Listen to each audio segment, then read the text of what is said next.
What up, Cowboy fans and YouTubers? It's that VA Dallas Cowboy fan coming back at you. Thank you for liking, sharing, subscribing, and commenting down below. I do these videos for me and you, and they're a little therapeutic, you know? Just like the new subscriber I have, Cowboys X Factor. He brought up that he wants to see my film today about the Cowboys off-season offense. As you've been keeping up this week, I've been doing my off-season series because basically I have faith in the team as a whole, but to backdoor their way into the playoffs this year, I'm not feeling that. But as you can see, I'm still wearing my DeMarcus Ware jersey, so I still have love for the team, just not this current iteration. So, as we begin our offensive series today, let's talk about some of the coaches. As I've said before in all my other videos, I've had pegged 18 out of 25 coaches as a whole that are going to be up on their contracts. Now, 2020 seems to be the year in which Kellen Moore, offensive coordinator, our offensive line coach, Mark Colombo, John Kidna, the QB's coach, and receivers coach, Sanjay Lal, and Joe Baker, running backs coach. I do believe that 2020 is for most of those guys, their contracts are up, not the end of this season, but the way it's looking, more than likely, the only ones who have a shot at actually being retained are the O-line coach, Colombo. Receivers coach, I think, will stay, Sanjay Lal. Obviously, Baker, the running backs coach, because, you know, you got Zeke and you got Tony Pollard. It's almost an easy, assured thing to get those two moving. Now, as far as Jameis Olawale, I don't know why we even signed him again, because you're never even putting him on the field, and the one time he's on the field, he's dropping passes, or he's not looking, or there's a miscommunication between him and Dak, and it looks horrible, and they never put him on the field again. He has designed plays where he's gotten Kellen Moore to put both his running backs on the field at the same time, and using either Pollard or Zeke as the fullback position. I mean, it's inventive if you disguise it well, and therein lies the problem with our OC. He's not really disguising any of our plays. He's not using play action that much, and, you know, people know what's coming. He's not doing much RPO, anything. And it's kind of bad because you've seen it work before, you know, at the beginning of the year. We were 3-0. This family right here, we all went to D.C. to the tailgates and met E2 Blue, you know, Foots, Mark Holmes, Michael Anthony reactions, and had a great time. But the game, you know, after a while, it took them a while to get going, and it was an eventual win, but you could just see some of the tweaks that Kellen Moore has put into this offense. But then after that, you go to the Saints, a dud. You go against the Packers, a dud. You go against the Jets, dud. So it's just kind of weird how some weeks he's dialed in and it looks great, and other weeks it looks like the same old Scott Linehan offense. We don't know how or why he does what he does or what's going on, but it's weird like that, and that's one of the bigger complaints in this Dallas Cowboys as a whole for the whole season. Now, we don't know if we can fix it as far as new head coach, offensive coordinator, changing anything up. It's a fresh look. If anything, that's about the only thing that we can take away from this. But we'll have to see, you know. 2020 football season is going to look a whole lot different. And like I've said before, I don't expect us getting back to winning ways until maybe 2-3 years down the road now, because a lot of things are going to change. Our free agents are going to be up, I think 24 in total. New coaches all across the board, so it's just going to be different all around. But now that's out the way with the coaches. Let's get to the players. Let's start with the offensive line. As you know, most of the offensive line is locked in to 2022, 2023. So the offensive line is set. We just spent money on La'el Collins this past offseason. He didn't need to get that money. He didn't actually need to be kept. As a lot of fans pointed out, we could have just moved Connor Williams over to right tackle, which is his natural position, and just let La'el walk. But they decided to retain him, put him to a multi-year deal, and you haven't heard his name this year, which is a good thing for offensive linemen. That means he's been doing his job, and he hasn't had any holding calls or any kind of penalties against him. No pressures, no sacks. He earned his money this year, and that's rare for any of the guys who got paid this year to get the production from after getting paid this year. Wide receivers. Coop got to get paid. Is it going to either be through us or somebody else? That's a foregone conclusion. He's going to get paid. How much? I'm not sure, because as people have pointed out, he does disappear in games. I don't know if that's a product of him or a product of our quarterback or coaching or anything like that. It's just sometimes he's just not getting the ball. He's had dropsies this year, so that didn't help him. But he seems to play better at home than on the road, and a lot of statistics show that. Unfortunately, people look at that. So that's probably going to be a little sticking point in his contract negotiations. Michael Gallup, he did not suffer any kind of sophomore slump. He rised up to actually be one of the best wide receivers out of the whole team. I don't know if that was expected, but it is what it is, and it worked out well for us. Randall Cobb, there's games where he could take over. But early in the season, he had a lot of dropsies. I don't know if that was him being nervous on a new team, not anticipating the throws coming towards him, or what.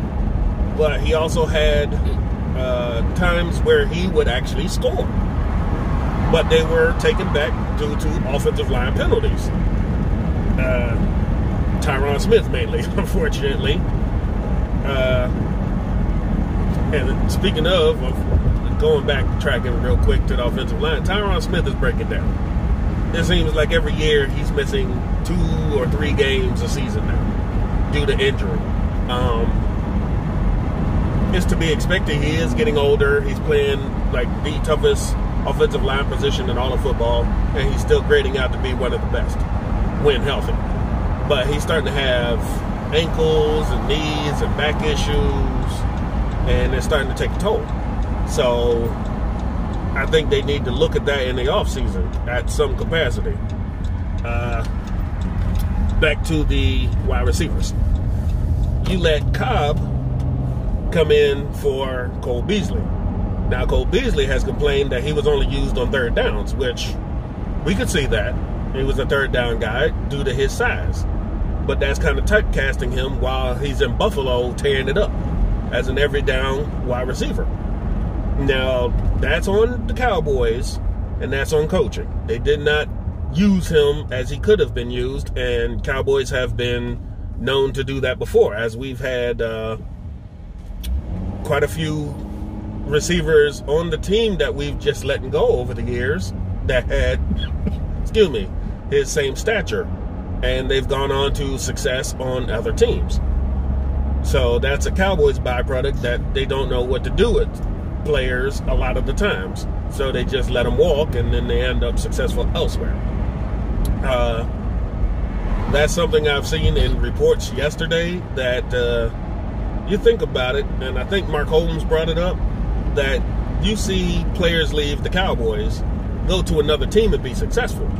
But when have you seen anybody from the Patriots leave the Patriots and been successful anywhere else? You don't see that. That's because they created a great culture there in New England, and that's why they win. That's why we are like the polar opposite. But back to receivers. You got Cedric Wilson, who's hurt a lot. Devin Smith, you have a monster game against the Redskins, and then poof, he disappeared. Tavon Austin, he's speedy, and that's about it. And as Dak has shown us, if you overthrow the man, he's no good to us.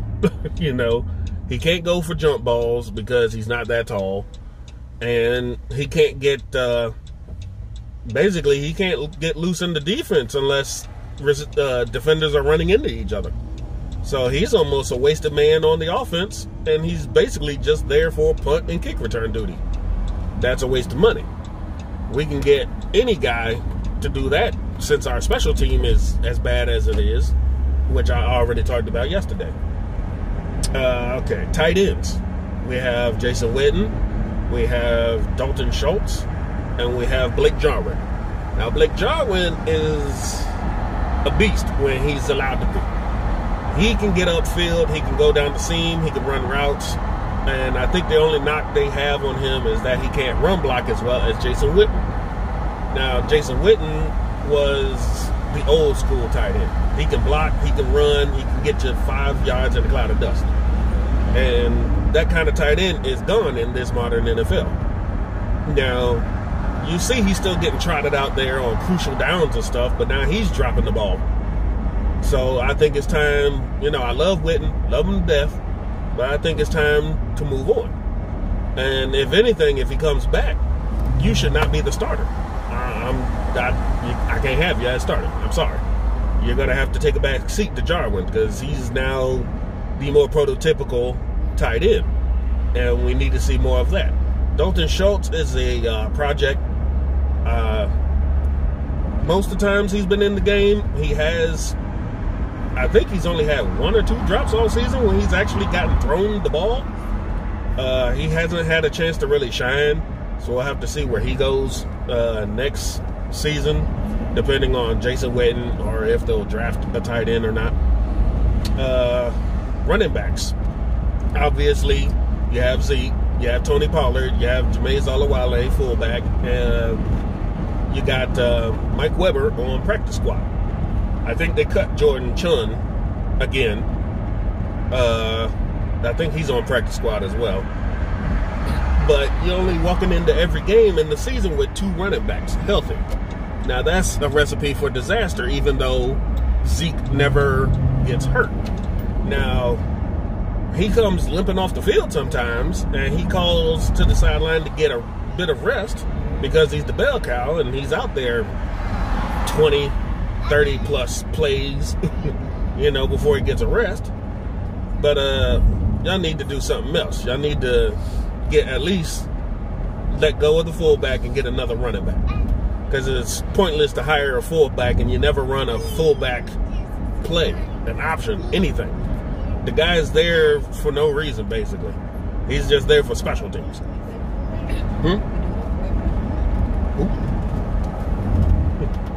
Yeah, we have a fullback. You can speak up. Wow, you don't like being on video? Don't like having your voice heard? That's my wife, y'all. She's trying to be all quiet and mouse-like. Talking about, do we have a fullback? See? Do we have a fullback? That's the question. She's asking the right questions. Do we have a fullback, Cowboys? I'll leave it to y'all. Do we have one?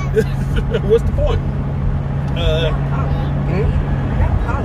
Yeah, we got Pollard. We got Zeke. We have 2 running backs in front of him. He needs a lead block. But they haven't ran an I formation with the fullback in forever. So what's the point of the fullback? And then when you have an I formation, they're trotting Zeke out as the lead block. So why are we having a fullback? Especially for the 3-year contract we signed him for. Makes no sense. Okay. Offensive line, tight ends, wide receivers, running backs. You know who's left. Quarterbacks. Need we say more? Dak Prescott is all we have. Everybody either hates him or loves him. There's no in between. And it's frustrating. I mean, to be honest, I like the kid. He has that positive attitude that you want as a leader of your team. He just has his issues as far as on the field. When he's on, he is on. But when he's off, like the Philly game, he is off. And I don't know what we can do to help him. He has days where he's throwing behind his receivers. He's throwing the ball in the dirt. He's throwing the ball too high. He has accuracy issues. I don't know if it's a mental clock thing and he's trying to rush it, or if these are the play calls that they're giving him and he's just missing. I don't know what it is. But I like him as a leader, as a football player. I give him a 6 out of 10. Could be better. Only for the fact that he can't win us games on his own. And that's starting to be a proven fact. I'm sorry. Without Zeke and the receivers to help him out, he just looks like he can't take over and command the game on his own without help. Maybe that's going to change if somebody gives him the right schemes to work with. You know, something that he used out of college and is more comfortable. I mean, he makes great plays when he's on the move and when he's running, but you see there was like 0 designed QB plays. So we'll just have to see. More than likely, they're going to franchise tag him because new head coach may not want him. So we'll have to see. Behind him, you got Cooper Rush. Need I say more? 99% of the league doesn't even know who he is or that he even exists. So behind that, you've got nobody. You had Mike White, but he couldn't even beat Cooper Rush. So we basically, without Dak, we have nothing. And for people who want Dak to be gone, and y'all keep saying it every year, he sucks, he's not worth the money, get rid of him. Y'all never say who you're going to replace him with. And when you do say who it is, you're always giving it for somebody on another team that you have to trade an arm and a leg for, or a free agent that's been a scrub around the league and there's a reason they're a free agent. You're not giving us anybody who can actually elevate this team. People say Tom Brady, and he's a system quarterback. I don't know why y'all would even think Tom Brady can come here and make this team better, because Jason Garrett would just drag him down and kill him anyway. He is a byproduct of Coach Belichick, and Belichick is good because of Brady. They work great together, just like Drew Brees and Sean Payton. Sometimes you just have that coach-QB combo. We do not have it. It was evident with Jason Garrett and Tony Romo that Tony Romo called his own plays. That's why he had the QB wristband. He didn't have to listen to anything Garrett or the offensive coordinators had to say. He could run his own plays, and it worked. But when you sitting out here, got Dak throwing 40-plus times a game, that's a recipe for disaster. He should never be throwing 40-plus times in a game. But that's it for pretty much the offense. We're going to talk about some free agents on my next video. We're going to run down 22 unrestricted free agents, 24 if you count Olawale and